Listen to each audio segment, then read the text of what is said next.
दोस्तों स्वागत है आपका एग्जाम में। तो दोस्तों एक नई वैकेंसी रेलवे की तरफ से अनाउंस कर दी गई है। रेलवे रिक्रूटमेंट बोर्ड की तरफ से आरपीएफ कांस्टेबल और सब इंस्पेक्टर की वैकेंसी अनाउंस कर दी गई है, जिसमें कांस्टेबल की लगभग 2000 सीटें और सब इंस्पेक्टर की 250 सीटें हैं। तो मैं इस वीडियो में आपको डिटेल में बताऊंगा कि क्या है एलिजिबिलिटी क्राइटेरिया और क्या क्या एलिजिबिलिटी है, क्या क्या एज है और कैसे आपको इस फॉर्म को भरना है और क्या एग्ज़ाम का सिलेबस है, पैटर्न है, बिल्कुल सब कुछ बात करेंगे डिटेल में। तो इस वीडियो को शुरू करते हैं। दोस्तों सबसे पहले बात करें अगर वैकेंसीज़ की, तो 2000 वैकेंसीज कांस्टेबल की है और 250 वैकेंसीज सब इंस्पेक्टर की है। और दोस्तों अगर बात करें एज लिमिट की, तो एज लिमिट मिनिमम 20 ईयर्स और मैक्सिमम 25 ईयर्स। तो दोस्तों सबसे ध्यान देने वाली बात यह है कि इसमें जो एज लिमिट काउंट होती है वो 1 जुलाई, क्योंकि वैकेंसीज जैन में निकल रही है, तो 1 जुलाई 2024, मतलब 1 जुलाई 2024 तक अगर आप 25 साल तक हैं तो आप इस फॉर्म को भरने के लिए एलिजिबल हैं। और ये you R E W S के लिए है। ओ बी सी को 3 ईयर्स का एक रिलैक्सेशन है और एस सी एस टी को 5 ईयर्स का, age for central government recruitment process. तो ये है दोस्तों, अगर आप इस एज लिमिट में फॉल करते हैं तो आप इस फॉर्म को अप्लाई कर सकते हैं। दोस्तों अगर एजुकेशन क्वालिफिकेशन की बात करें तो 10th कांस्टेबल के लिए है मिनिमम एजुकेशन क्वालिफिकेशन, और सब इंस्पेक्टर के लिए ग्रेजुएशन है। वो भी आपको फॉर्म भरने तक आपके पास वो डिग्रीज होनी चाहिए, तो ये ध्यान रखिएगा। और दोस्तों अगर बात करें इसमें फिजिकल मेजरमेंट की, क्योंकि ये भी एक एलिजिबिलिटी क्राइटेरिया है, तो आपकी इसमें हाइट 165 सेंटीमीटर होनी चाहिए। और कुछ रिलैक्सेशन है कुछ पहाड़ी इलाकों के लिए, तो वो आप देख लीजिएगा। तो 165 सेंटीमीटर अगर आपकी हाइट है तो आप एलिजिबल है इस फॉर्म को भरने के लिए।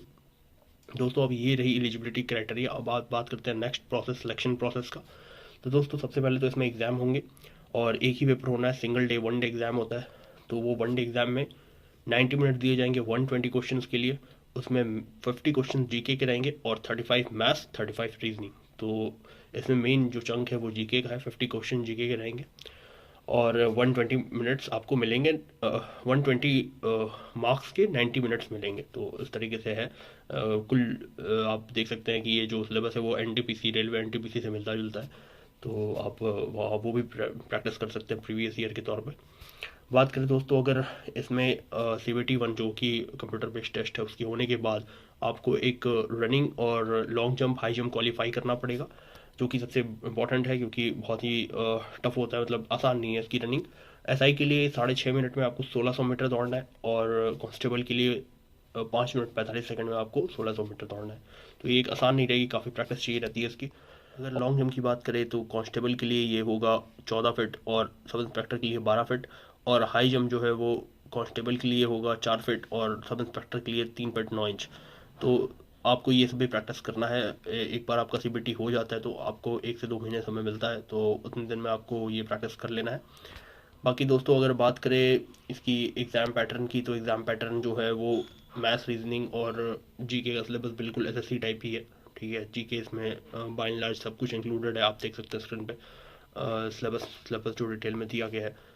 तो आप प्रैक्टिस एनटीपीसी, अगर रेलवे का एनटीपीसी एग्ज़ाम आपने दिया है या फिर अगर आपके पास उसका पेपर है तो आप उसको एज अ मॉक लगा सकते हैं, क्योंकि कहीं ना कहीं से एग्ज़ाम सिलेबस बिल्कुल मैच खाता है। दोस्तों इसमें मिनिमम क्वालिफाइंग मार्क्स जो आपको यूआर और ओबीसी के लिए लाना है वो 42 मार्क्स है। हालांकि इससे आपका सिलेक्शन नहीं होने वाला है, 42 मार्क्स में वैसे भी सिलेक्शन नहीं होगा, तो ये तो ऐसे ही एक पॉइंट जोड़ा हुआ है। और एस सी के लिए ये 36 है।